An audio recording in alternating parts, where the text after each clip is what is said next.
Magandang hapon po sa lahat. Luzon, Visayas, Mindanao, kung saan kayong dako ng mundo po tayo nagbabalik dito sa ating munting channel, Samuel Soriano TV 29, para mag-discuss ulit ng another coins. At ito po ay ating hilig pangulikta ng barya, kaya ako tayo nandito nagsiseli ng kanilang mga halaga. Ayan po. Magandang hapon po sa lahat ng aking mga subscriber, kung saan kayong dako ng mundo po. Keep safe po sa lahat and God bless.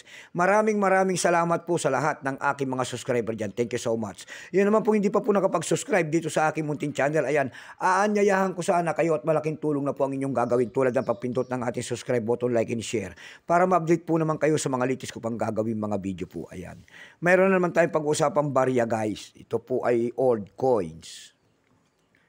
Mga sinaunang barya. Ayan, year 1989. Ito po ay si Francisco Baltasar, Republika ng Pilipinas. Pagkatalikod po, ayan, nalaglag pa si Francisco Baltasar. Pagkatalikod po naman, makikita natin isang imahe na isang isda and then 10 centimos po. Ayan, ang scientific name na isda na yan ay Pandaka pygmaea. Bago tayo magsimula sa ating talagang kilalanin mo muna natin siya. Issue po Philippines po, Period Republic, 1946 up to date po, type standard circulation coins. Years 1983 hanggang 1994. Value nito 10 centimos po. Currency piso 1967 up to date po. Composition po nito ay aluminum, kaya maselan yan. Ayan. May bigat lamang itong 1.5 grams, may haba pong 19 mm. May kapal po naman itong 1.3 mm. Hugis po siyempre bilog.